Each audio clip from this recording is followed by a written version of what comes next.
Nyaturaken pambagya wiluji sugeng dalu sugeng pepanggihan kaliyan kula labon singan janji ketoprak gabungan kulon progo ingkang wonten ing dalu menika sampun sumadya dadi caos pangipun sakutaris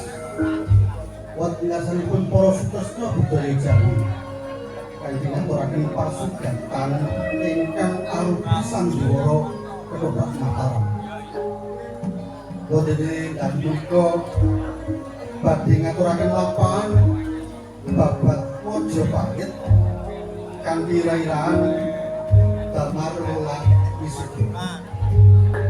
Dalam sobedapuk Bapak Mujiyadi Pranoto Gending Bapak Sidin Panggergoswara Bapak Adikaryono so Bapak Rudianto so Ringgo Swantri Warangono para ibu sinden wonten Ibu Marsudi, Ibu Reni, Ibu Kusri lan Ibu Sinten keprak dening Bapak Dito sedaya punika disebut dening Bapak Sarono. Para sedaya kepareng kula aturaken endah para paraga ingkang badhe ngayahi lampah kasebat kanggih Prabu Ayu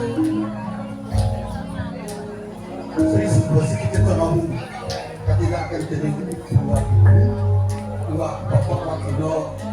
ngayahi minangka patek dari Yono Raden Layang Sekto Raden Layang Kuwite katinaken dening Bapak Kajenengan Bapak Sapardi Dewi Anjasmara katinaken dening Rini Widyaswati Bupati Minak Uncor katinaken dening Bapak Arjono Bapak Ari dados tumunggung dados Senopati Dadopo katinaken dening Bapak Surab Begawan tunggal maneh katinaken dening Bapak Suroto lan Bapak Agya dados Putra Sumili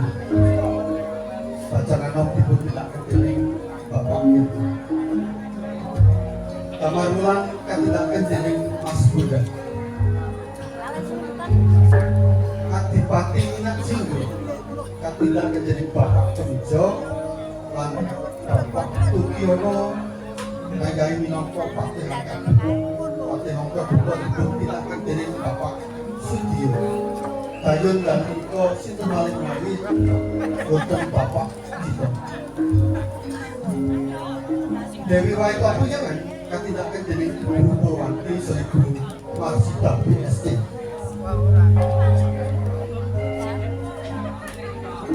Bapak dening Pak Kangkong para sedaya mekaten wau para paraga ingkang badhe ngayahi lampahan kasebat Injil nggih menika Damar Wulan Wisuda Damar Wulan Wisuda perlu kawuningan bilih atur pasugatan menika minangka mahat anggenipun Bapak Kabitso Bapak Fatimah atas punika suga jaluripun ing sesilih Mas Tri Setiadi ingkang pikantuk Mbak Rina Indri Astuti Yoga istripun Bapak Ngatiman Son Ibu Sumati saking Tegal Sami Kabeh pinanganten sampun kasempatan rikala dinten Jumat tanggal 21 September tahun kalian semua.